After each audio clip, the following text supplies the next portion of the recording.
All right, so let's get started here. I guess I think everyone who's tuned in right now knows who we are and what we're doing, but my name's John Howe, and I have a couple special guests here today. Amy Reese is going to be here talking with us, and we've got somebody standing in here for TK Arnold, but this is Dave Kester with also with the Raptor Resource Project, and TK Arnold, who is here with us also, is going to step in for a little bit, and we also have Richard Moretta here today. All the workers trying to make sure that we get these changes and upgrades to the Decorah North Eagle Cam here before the season starts. So anyway, welcome. We got a beautiful sunny afternoon here in Iowa. It's a little bit warmer than we'd like it to be, but it's breezy, so that's our good luck charm here, I guess. So we thought it would be a good thing to have a chat here to talk about the season last year a little bit, and then also wanted to spend some time with everyone, letting people know what we're doing with the cameras here. And I guess today this live chat's being brought to you guys by Explore and the folks there that we collaborate with, us to you guys, and we appreciate that very much. We think we're pretty tech savvy, but we can always use help, and we're still learning. So everyone who comes in to watch this understands. We put in a second Eagle Cam back. The research of trying to find a location started in 2014, and this site was located. It's interesting because we have three cooperating landowners here. One that owns part of the land that we use, one that helps and assists us with internet connection. To do this and put these HD live cams on, you've got to have a good connection to fast internet stream, and in this case we had fiber optic to the site. So that's critical to have a good stream coming out. So, and then also we had an owner who owns the land where the tree is that the eagles built their nest in. So anyway, I guess that's how we got started here with the nest at this location, and we started streaming that on our channels, and then also to Explore back in early 2016. So what we know about this pair of eagles is that we've got, when we were doing the reconnaissance here, I was out with Bob and we were taking a look, and we saw in the summer of, or spring, early summer of 2015, that we had one juvenile fledged eagle that was down in the woods. So that first year, I guess it would have been the 2016 or 2014, 2015 season, we had at least one fledged eagle, it looked like, that first year. We put the cameras in, and then we started broadcasting in 2016, and we had D1, D2, D3, and this year we had D4 and D5. So that's pretty much the history of how the nest got started. It is, I do want to say, a big thank you to our cooperating landowners. Without their generous assistance and allowing us to do this project, we wouldn't be able to see the eagles here. So what are we out here doing right now? We are doing some camera upgrades. We've been collaborating with Explore, and they donated I guess the big thing this year that we've been working on improving is our audio capabilities. So we've had pretty good video and okay audio. So we've been really excited on ramping up the audio to something that really does justice to the HD picture that we get at this nest. And so we're really excited about the new camera that we just installed and the high-tech audio coming from the microphones that we installed. And then we've also got the backup camera that we've been watching, the original one, for the last 2 years. So we got some good equipment. I'm going to have TK Arnold come over here and say hi at least briefly here, and then we'll have a session where, part of the session where he can answer some questions too. But TK's sitting down here, and he's come in from California, and he's been here for almost a little over a week now. So Kike, if there is such a thing as a master climber, like a master diver, I think Kike would have that designation. We very much appreciate his expertise coming and helping us here. And then our other next level of expertise is Amy Reese and Dave Kester, and then I'm their trainee that they're still training. So when they, yeah, go get it. So when they tell me it's okay, I get to climb too. Anyway, just wanted to introduce Kike here, and I guess the start of this is questions, and I'm going to pull up the first start of questions that we've got here. But what we wanted to do is get questions from the group and see what we could do to answer these questions. I'm looking at this one here. First question is, have there been any reports from the landowners about the Norths recently? Have the parents started nestrations yet? Any sightings of DN4 or DN5? So DN4 and DN5 are the offspring from this most recent season. The other day I was here, we saw an adult bald eagle that was flying overhead, and we've been getting some reports from one of the local landowners as early as the last couple weeks here that the parents have been flying around. We have not seen close-up sightings of mom or dad north here, or DN4 or DN5 that we can identify them as coming into the nest or anything like that. And we don't have any of these eagles banded or transmitted, so we don't have a way to positively ID them. But if they were in the nest or they were in some of their typical perching spots, we would probably assume that that was them. So as I mentioned with those reports, these eagles have a pretty good history of hanging out in different perches, and one of the farms of those three owners, they spend quite a bit of time. So yes, we have seen them. We don't have a way to positively identify them other than their habits, and we believe that it's probably them. It could have been either mom or dad for the adult. It could have been either DN4 or DN5 for the offspring. So let's check in here on question number 2. Will you be doing any pruning to open up more of the view of the stream from the cam? So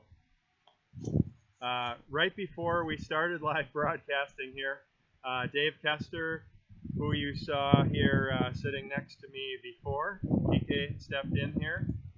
He was down with his chainsaw, and Richard was there with his manual labor saw. And what we have decided to do, I guess what I want to tell you is we appreciate the list of branches and leaves and things that needed to be trimmed out, but from what I can tell you of the situation of how the tree and the nest are set up, this nest is set up where the oak tree reaches out to the sun to the south.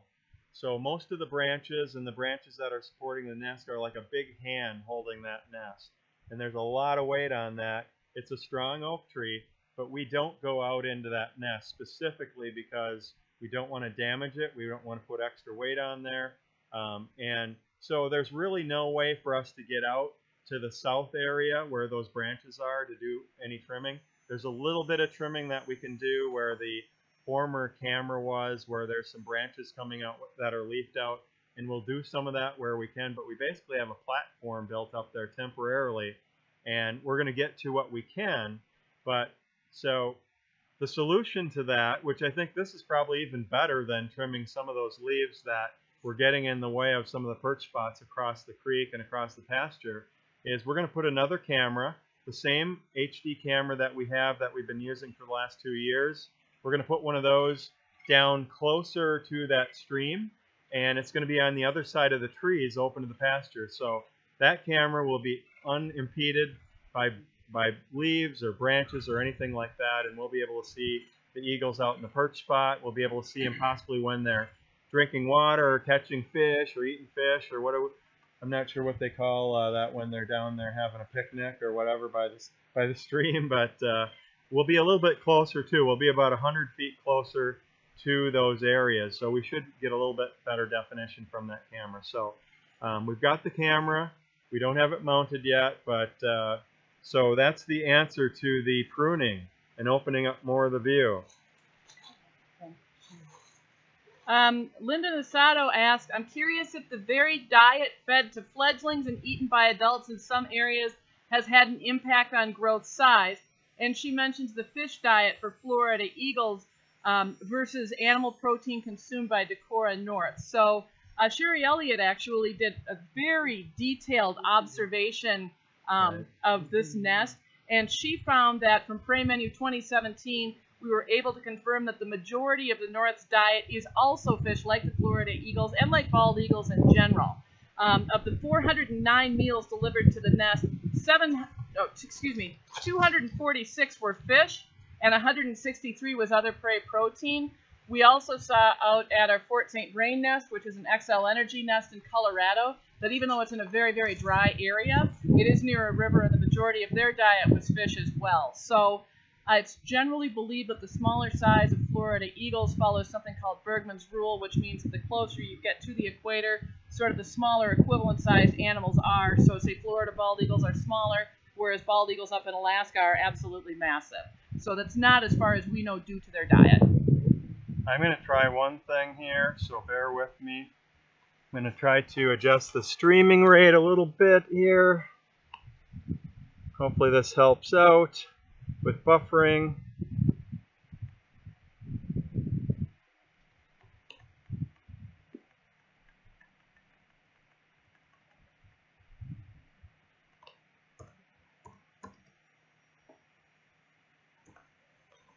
Okay, let's see if that helps out at all. Okay, so back to questions here. And I apologize, we had this set up where we could have Sherry, where we could hear her audio too, and she might be able to hear us, but we had to turn our speakers off so we didn't get feedback loop. So Sherry, if you want to send us any comments or message through Slack, please do so. And we get a mixture between the two. Mom does a lot of the feeding, Dad does a lot of the feeding, but I think what we've seen here, similar to other raptors, is we see a lot of the food gathering and food bringing to the nest being done by the male, and then typically a pattern of the female sitting on the nest through the night and early morning hours. Those are kind of two basic trends. So I'm not going to say that I know enough to say with this pair whether there's a higher percentage of one versus the other. I don't know, Amy. I would say thoughts? in watching it that in general, Dad brings in a lot of the food. Not that Mom doesn't do some hunting, but Dad really brings in a lot of the food. And Mom, as watchers of the nest will know, frequently insists that she will be feeding the young. We have, however, seen Dad feed the young, so Mom does more of the feeding, but Dad also does some. Yeah, and we saw actually some really interesting behavior, which was almost like a chain of food delivery where Dad was pulling it out and then passing it over to Mom, and then Mom was feeding. That might have been not this last year, but the year before.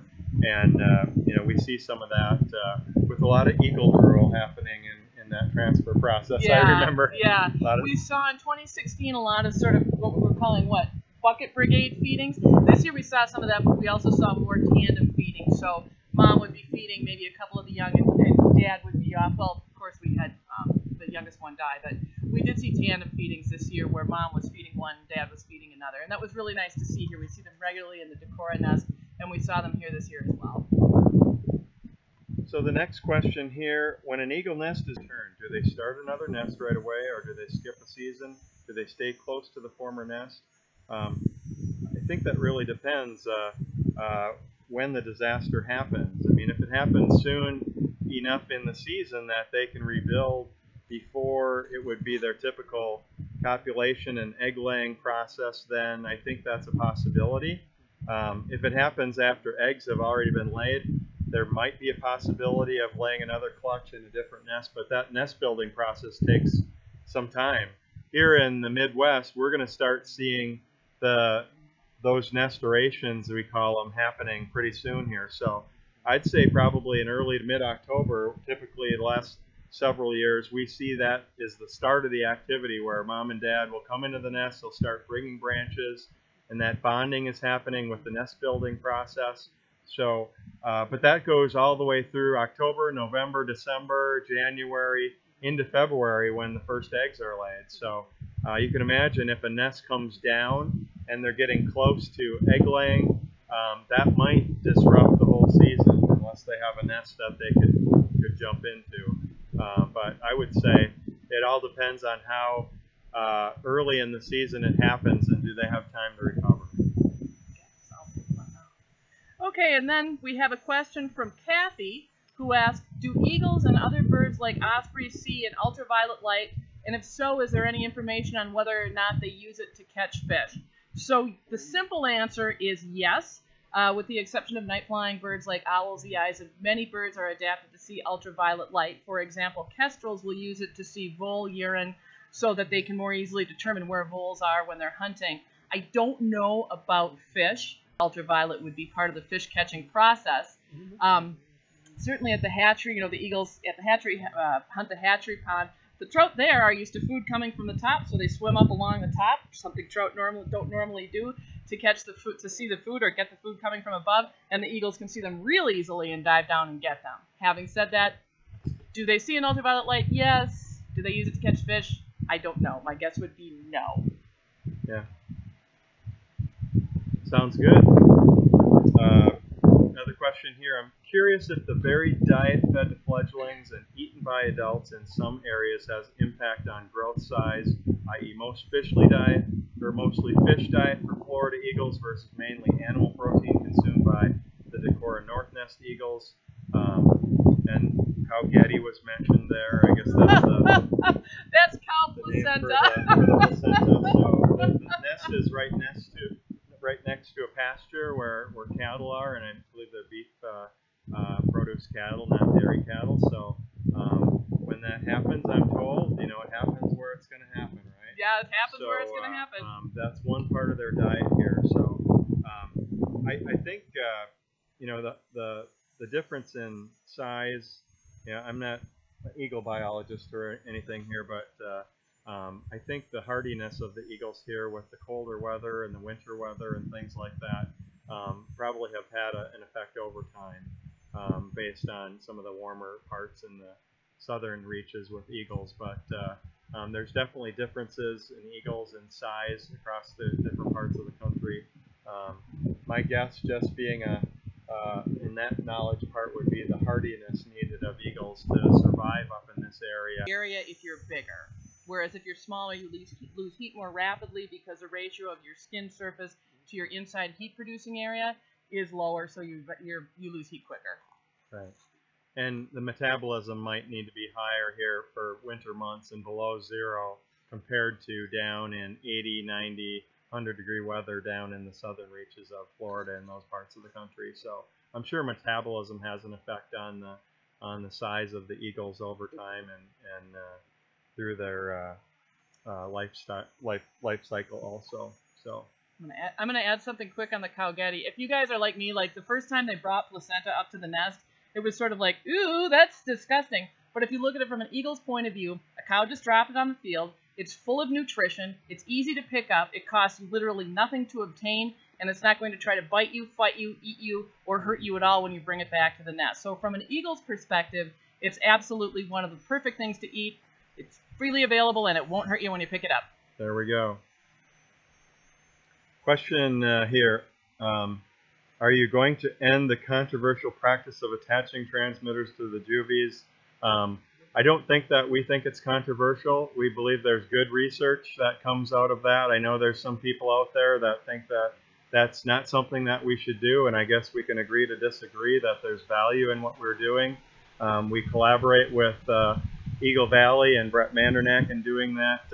We are at a point where in the research collaboration that we've had with Eagle Valley that we don't currently have more transmitters right now to collaborate and use. So at this point, I can't say that we wouldn't do it, but we're not sitting waiting to outfit any more eaglets with tracking.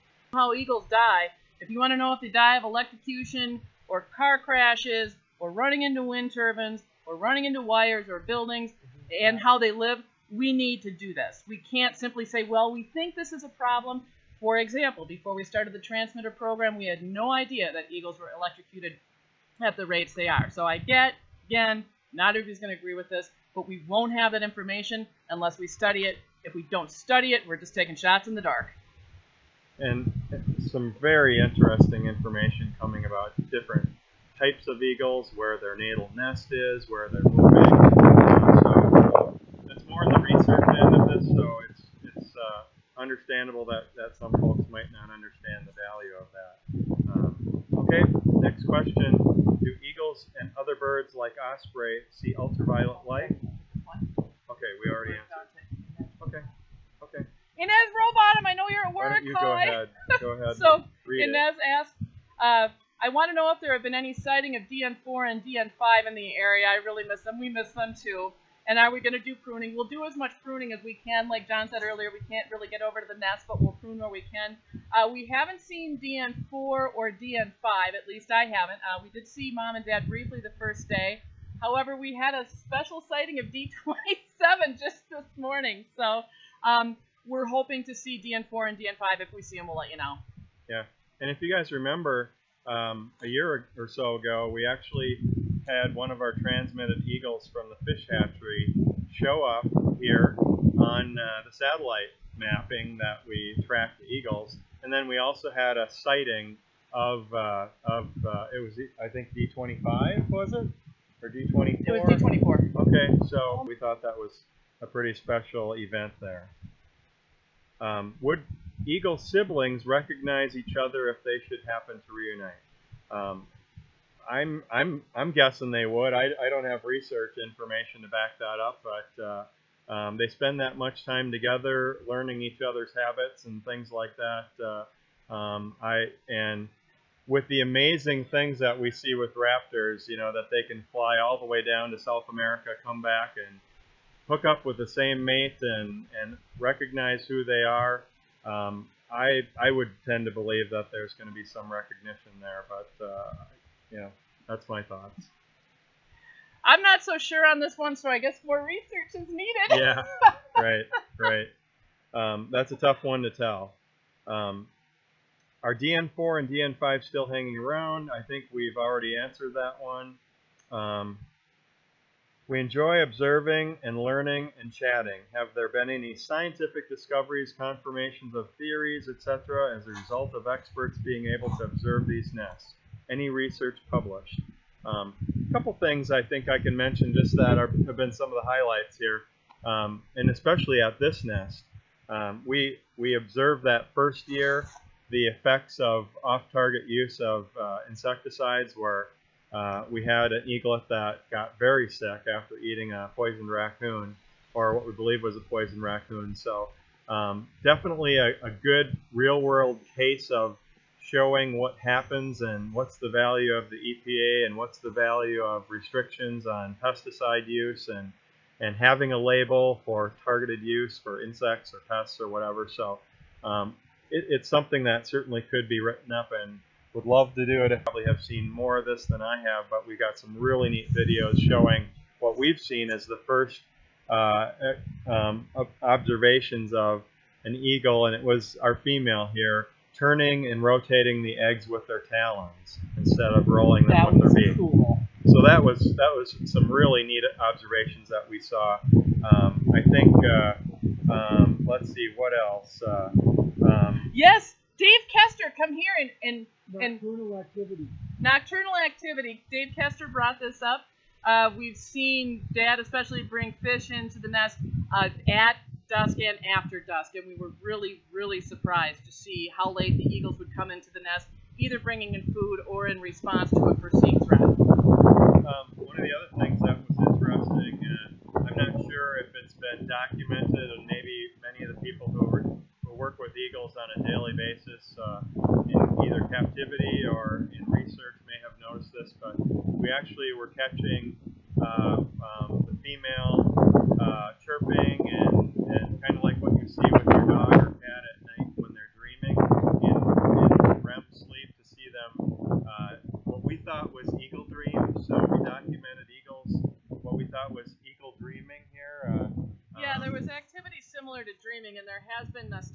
done in the lab on captive zebra finches that indicate that bird sleep is a lot more complex than we thought. So they do slow wave sleep, and they have different stages of sleep. Used to be thought they didn't do that. Now we know they did. We thought we captured it on camera. So is any of the research published? We haven't written any formal papers on the poisoning incident, but I do know that one of the toxicologists at Iowa State University, situation, definitely good publishable research, and well, my intention is to do some of that in the next couple of years here. So once we get all these, we got the audio figured out this year.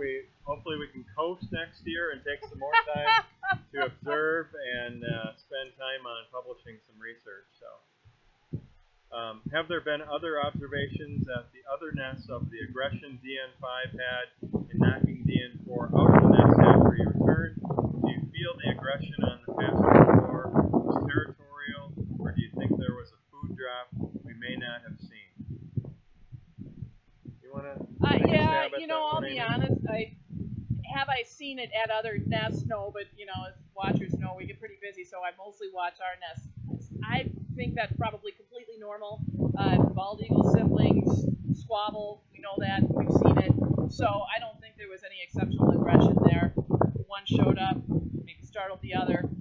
It had a reaction. So I think what we're seeing is completely and utterly normal. It's maybe just not something we're used to seeing because we haven't been able to see this far into their lives previously. But I think their behavior is completely normal. All right, here. I was going to mention something about that. It was very interesting to see that. And I think, if I remember right, there was actually a hop and a fly over the one eaglet.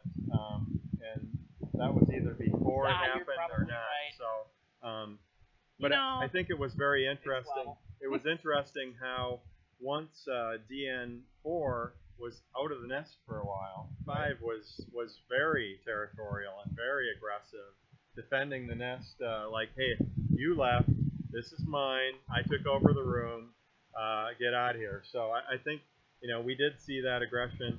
We don't see that. We haven't seen that at our other nests. I don't know that we've watched and seen enough of the activity at our Fort St. Vrain nest out in Colorado to notice those type of activities, whether they're happening there or not. But up until having this other nest, I don't believe we've ever observed anything like that down at the fish hatchery nest.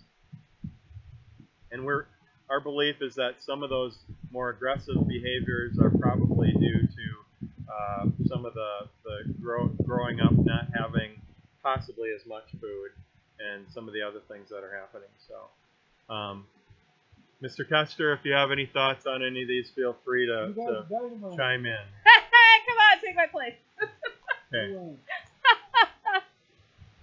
How common is it for fledglings to stay on the ground so long, even after it has been proven they can fly? Would having trouble feeding on a branch be a factor? I guess I don't know that we knew that it stayed on the ground that long. I thought now, are we talking about when DN4 got knocked out of the nest? I thought we saw a flight even after the knockout happened. I don't think that's a real easily answerable question. This is one nest out of hundreds, thousands of nests. I suspect you see all kinds of. I suspect you see eagles fledge in about as many different ways as eagles can fledge, with some taking off beautifully and some ending up on the ground and some hopping around.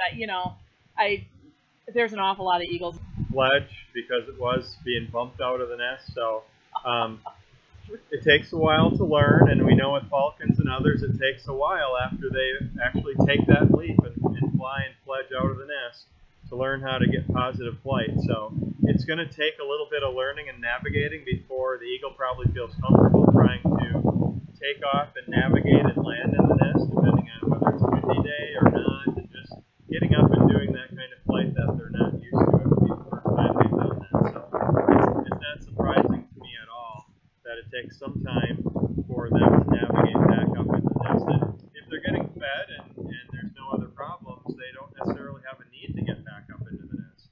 They're free.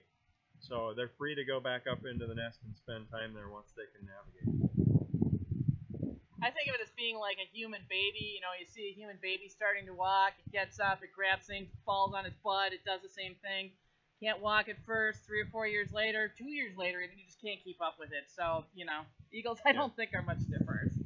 Can someone pull the binder twine out of the nest if it's still blowing in the wind, even if you tie it? We haven't seen it. I'm not sure. We'll take a look with the camera here, but you know, we've seen binder twine, and I know there's myself and others. There's been a lot of concern there just because of what we've seen with fishing line and twine and other things at other nests.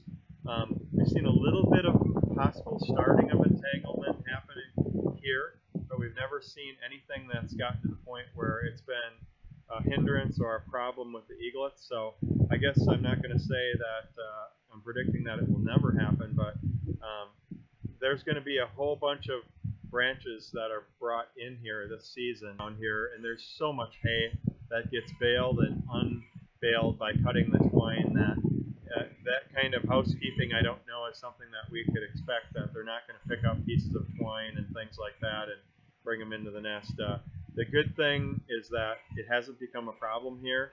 The other thing is that with the nest building process, if there is anything that is remaining there from other seasons, it's going to get buried in the nest. So I think we'll think positive there.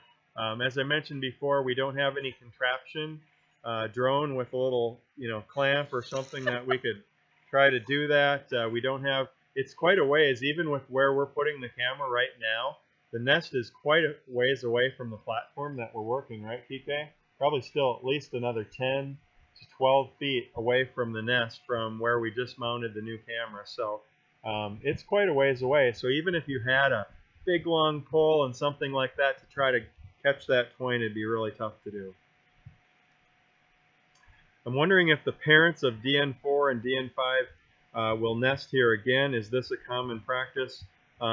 Well, they've done it for 3, 4, 5 years in this area. Yeah. I think they like this area because of the variety of food, including the beef cattle, you know, placenta cow getty, the fish that are there right in a trout stream. They've got, you know, we've seen turkeys, we've seen other birds that are brought up here. So they got quite a good variety: raccoons, possums, fawn deer. They got quite a variety of food around here. It's down in a little bit in a valley, so it's protected somewhat. So we have no reason to believe that they're not going to stay here for quite some time. We're thinking that this may go for several more years, hopefully 5 to 10 years before they move. Okay, we've got a question from Dawn Marie. Hi, Dawn. I hope you're watching. I'm going to ask it to John, though, because he's really the one to answer this. John, are we installing new cams at Decorah North, and are they an upgrade? And will there be 1 cam or 2? Okay, that's a pretty easy question. We are installing 2 new cameras this year. One of them is a Sony camera with some studio quality microphones that we just did the testing on them, and they are amazing. Very, very nice audio. That's an upgrade. So if everything pans out as we tested and put in place and secure things for the winter and the fall here, definitely an upgrade in our audio capabilities here. And thanks again to the Explorer team for donating that equipment. And so we've got a new camera, 2 new audio microphones, studio quality, and then we've got the original 2 dome camera and bolt that are there. And then I'm adding another camera on the other side of the tree, and that's going to look right out over the pasture and will allow us to see the eaglets after they've fledged, and the parents that perch over there. We'll gain another extra 100 feet, so we should be able to see them a little bit better, and we won't see, once leaf out and the vegetation is there on the trees, we won't have some of those views blocked by the vegetation in the trees. So instead of trying to do the pruning program, which we realized we weren't going to get to do, we decided to put the camera on the other side of the trees and the leaves. Okay, Robin Broom. Hi, Robin. How's it going? Did we go into the nest at DNN? So John talked about that a little bit. We really can't get over to the nest at DNN. Believe me, I would love to get over there to see what's in there. So we're not leaving any treats for Mr. and Mrs. North. We are taking photos, and we will take photos from the pasture to the nest so you guys can all get kind of a better picture of the surroundings. Thanks for bringing it up. I'll make sure it gets done. I got a question here that I'm going to put out to Sherry, and hopefully you've got a little bit of time here to maybe shoot a message out on Slack and give us your answer that way, because I'd like to get some your comments out to the group here. But I'm going to let you answer this one if you hear this. What observation or discovery most impressed you and the RRP team this year on observing this nest? So we'll go past this question, give Sherry some time. Hopefully, if she's hearing this, to respond. I'll look for your answer coming through on Slack. But let's go to the next question here. And we're going to give a little bit of time here to Kike, because I really think I want you guys to get a feel for what level of effort goes into getting these cameras out there each year, getting them tested, and making sure that all this works. We've had some amazing lightning, thunderstorms, and windstorms here over the last few years, and the ruggedness of these security, weatherproof quality cameras and microphones and things that we put out there. There's a lot of thought that goes into making sure that they last, that they're very rugged, and that they're durable, and that they're going to get us what we want, so we can broadcast these eagles and do this research and get the stream out there for the folks to enjoy. But I was going to have you give a few questions, hopefully, to Kike about climbing and that part of it here in a little bit. So I'm going to answer one more question here. Decorah cams coming back online for the next season. We typically start them back up in early October. So everything is going on schedule here. We just finished the installations at the fish hatchery nest down in Decorah, south of town, and we've got our new camera installed and microphones here up at the north nest, and we're going to be doing some conduit laying, and there's cattle walking around here, so we need to protect the cables along the ground and do some of that work. And Richard and Dave, I think we had to tell them to take a chill pill here with the chainsaw there, but they're going to be back out there cutting some more branches for mounting that second camera. So I'm guessing that we'll be up and live and going probably first or second week of October. So I haven't seen anything come back from Sherry on Slack yet. So why don't we do this? We can do a little interview of Kike, and I can tell you what, I've had the pleasure of watching from the ground, and I haven't gotten to get up in the nest yet this year yet, and it looks like maybe the only climbing I'm going to get with Kike might be at Great Spear Bluff to retrieve a camera arm there and maybe do some pruning there tomorrow or Friday. But Amy's been up doing, and Dave Kester have been up in the nest with Kike, and like I said, this is mastery level work, and it's amazing to watch. And I know that we could not be doing this in the time frame that we do and get it done and being as successful and safe and feel as comfortable as we do unless we Raptor Resource Project on our camera work. So speak loud here because it's windy here. And, well, I just want to mention a few things that maybe you might have an idea, but maybe you don't completely understand the process of getting this incredible video live streaming at home. So you can sit in front of your computer and watch it. And the first thing is that the visualization of the idea, the concept of having these cameras. What you get to see from home is basically a studio, just like any studio in CBS or in a city TV channel, where people sit in front of the cameras when they have two cameras. Well, we have here on every nest we have 2, 3, 4 cameras, right? So imagine the possibilities of shifting cameras and getting different angles and different perspectives, pulling focus. What you get at home is the result of an incredible teamwork. Starting with John and Amy's vision to have these cameras creating a studio with different microphones that you can have incredible audio, which is what we're improving this year compared to the last years. So it might seem like easy, but it's really what is behind the production. What it takes is the effort of many people.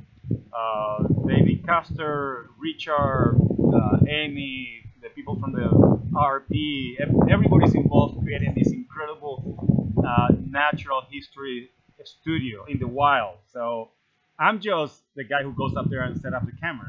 I'm smoothly, right? Right.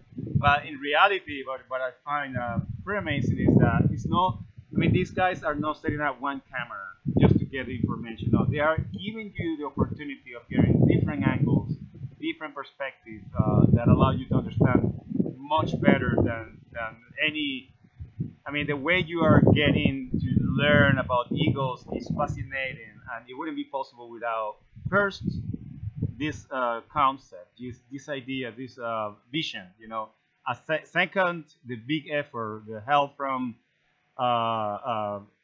you guys, the support that you guys give to RP, Explora, Yeah. support. It wouldn't be possible because it's really a lot of work. It's really a lot of resources in every way. And farewell, we do our best. We go up on the nest, Dave Kester, Amy, and I, and we just do the carpentry work, which is setting up all these cameras on all these microphones. And yeah, it takes a little bit of time, but after that is really up to operators of the camera and for John to understand this new software that is super complex. I wouldn't even dare to learn that stuff because my learning curve is so long. I mean, by the time I finally learn it, there would be like 4 generations. I will be 4 generations back. So one thing I can say that TK is a photographer, so it has been really neat to have the help and insight of somebody who's up there. And we have cameras on opposing sides, and it'll be, how can we put this camera so you cannot see it, and it's going to degrade the view from here by having the infrared source shining in this camera at night, and it's blocked by this tree. So there's a lot of thought and sure that the shot transitions and scenes that we can give with these cameras is as high a quality as possible. Yep. And not being able to see one camera when you're looking from the other site. So that's neat to have that help, and that's one thing also that you brought to make the experience a lot better. So we are gonna. I think what's gonna happen as time passes, technology improve. Maybe you're gonna see that we change cameras in the future to get better quality or more options. Which is great because that means that I will be cooperating with this project, and I love it. And you will have a better quality possibilities from home, from watching in the computer. So I think that's what's going to happen. And I'm very proud to be part of this team. I feel super privileged. We've been a close-knit group, and we've been working real hard. I do see that, and we might come back if anybody has a claiming question or anything like that for TK. We got about 10 minutes left here, so shoot it to Explore or through RRP channels so we can answer that. But I was asked to repeat about when we were going to go live, just because of the breeze here and people couldn't hear me. We'll probably turn cameras on and go live again in early October, which is not too far away, so you don't have to wait too much longer. And I would say probably this end of the first or second, or sometime around the second week of October. We've got some work that we need to do and focus on, and that is to get the camera equipment situated for the fall weather and the winter weather and the thunderstorms and lightning.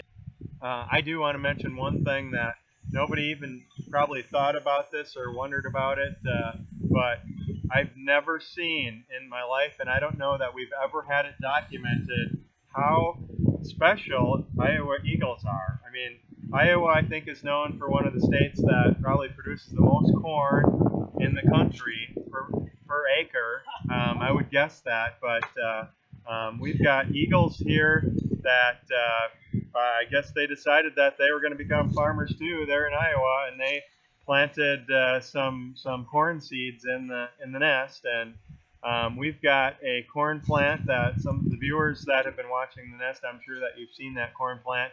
And I'm happy to report, and I've got photos, and might even be able to switch it over to the live stream from the other camera and show you. We've got an ear of corn that looks like it's very healthy. That corn plant probably looks like it's probably at least about 6 feet tall. It's tasseling out, and we're sitting here, deciding over dinner the other night whether or not we should try to harvest that ear of corn and, provide some eagle corn for people to plant. They're probably at least about, 100 kernels on that thing. Or, try to harvest it with lasso and have eagle corn, maybe the first eagle corn from eagle farmers in the world. In the world. Or if we should just leave it up there. So we'll leave that question to you, and we got a couple hours here, and probably tomorrow before we close up shop and take our ropes out of the tree. But really, that's so neat. I mean, where would you ever see something like this but in an eagle's nest? It's pretty cool. I have a question from Rob. RobNet. Hi, Rob. Of the nest, they have been seen in the area both at North and also in Decorah. They're territorial eagles, so they're loosely bound to sort of the center of focus that's the nest in their territory, but they're still around fishing, hunting, flying, catching thermals, doing eagle stuff. So we don't actually believe they leave. And I can tell you from the reports, both Decorah down at the fish hatchery and up here, that we've seen them year-round. Yeah. They are dispersed this time of year. We don't see them as often, but when we started up this morning at the fish hatchery, typically, we might get a shot of mom or dad coming in and taking a trout. Same thing over here. You might see mom or dad taking a trout out of the creek. We actually saw mom and dad sitting there perched together over on the bluff down at the fish hatchery. Took some photos with the camera. It was really pretty neat to see because, we haven't seen them very much while we've been doing our work. And that's why we are allowed by our federal permits to go up and do this work in the eagle nest this time of year, because the eaglets have fledged. They're out of the area now. They've become independent. They're moving around. We know that from the studies that we're doing with tracking of D27 right now and D24. This is the time of year where they're more nomadic. They're moving around. They're not leaving the area. They will come back, and they will start a nesting season here soon. Yep, they're just hanging out, enjoying a little kid-free time. Although I have to say, every once in a while, think about this, but there is no guarantee that they're coming back to these nests. So we've got a lot invested in these nests. We're very careful to try to get up there and do what we do as quickly as we can. Get out of the nest. We usually leave a little treat up there. They've got their own corn up there here this year, and tear them apart for nesting material. But it's the deer mice that come up and like the corn. So maybe they're just trying to foster that relationship of goodwill with the deer mice here. No more questions here. I see coming through Slack yet. Anything coming from? Just going to check and see if I can. Yeah, we've had some questions about the health of the tree. The tree looks fine overall. It's an old tree. It's extremely sturdy, having been up. And Dave, I think you're going to agree with me on this. Dave Kester? Yeah. Yes, the cottonwood tree is a lot more twisty and turny and less stable feeling than the oak tree. Fragile. Yeah. Yeah, come on. The oak tree, the hardwood tree, it's much more solid. Come on. We're walking off until you go up and answer some questions. Come on, you got 5 minutes. So Dave Kester is our master bander, and I think we got 2 in our group with the Raptor Resource Project. Brett Mandernack with Eagle Valley, and then also Dave Kester, who just has recently started up our bird banding blind and education project with Luther College here in Decorah, and they've started getting work with students there, him and Emily Neal. But you've been up in the nest in Decorah, and you've been working here. Dave's been our lumberjack here, helping get that view opened up to you guys across the creek. But did you finish your answer there, or thoughts? And just What were we saying? I think we were just kind of asking you for some feedback of thoughts about the eagles and territory and what they do.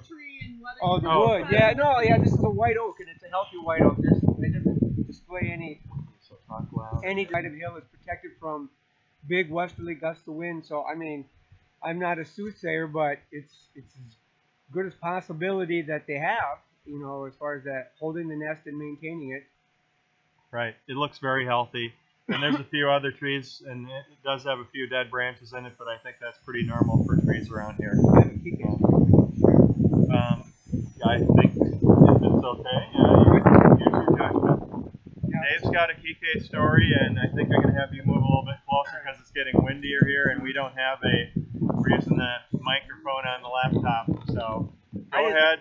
I just want to share why Kike is so important. One observation of why Kike is so important to us. I've climbed on the rocks with peregrine work that we've done for many years, and that always feels different because your feet are on rock, generally speaking, so you're always kind of touching something. But up in the trees are swaying, and there's movement, and if the tree goes, you go. And it was at this tree here the first year that Kike came here to work, and he got up there and got the platform set, and then I roped up to assist. And I got up there, and I'm hanging on to a branch for dear life, and Kike says, "Now, David, are you okay?" And I said, "Yep, I'm good." He said, "Are you all right?" "Yep, I'm good." "David, are you okay?" "Yes." He says, "No, you're not." So he spends that's the professionalism he brings and the master climbing he brings. He spends the next 15 minutes reworking my webbing and my rope so I could actually be useful up in the tree for him. That's my Kike story. Oh, that's good. That's nice. All right. Thank you. He's a very good safety person, and he's going to make sure that you feel comfortable where you are. Again, I guess I want to thank our cooperating landowners here at the Decorah North Nest. I want to thank Explore and Ustream and all the others that have helped bring these live cams to you guys. We really appreciate your support. I didn't really mention the support that we get from the viewers. Half of our income coming in for our operating budget is just from people who donate and say, "Hey, I love these eagles, keep them coming. I love the falcons." So we've showed you some of our stuff that we've done here, our t-shirts and things that we do for sales to help benefit the Raptor Resource Project and earn some money and help bring some of that in. But John makes us wear uniforms. Yeah, these guys wear their eagle uniforms, and they all came today. I didn't even have to say anything. They knew that it was time to wear that. So we'll put some of those links up on the website if some of you guys missed it. And I know for the fledgling eagle shirt, when we did it before, we didn't have some of the larger sizes like 3X and 4X, and we ran out of 2X. So we'll get some of that stuff up there. And thanks so much for your support by purchasing some of that fun stuff and getting that and showing your inner eagle, right? And helping us conserve. And this is a huge educational effort. We are really trying to push our educational program with classrooms and expand that this year. So teachers who've got kids in kindergarten through K through 6 and even higher grades, please let us know. And we're going to be starting that classroom ad-free chat coming up here soon and helping young kids learn about nature. So we'll sign out. Richard Meredith here, who's been helping, and Amy step in here, and Kike. Hopefully a great season. Eagles come back. Please stay. Wish us luck and helping the Eagles come back and be attracted. And we'll see you with the cams soon. And thanks so much. Thank you. Bye.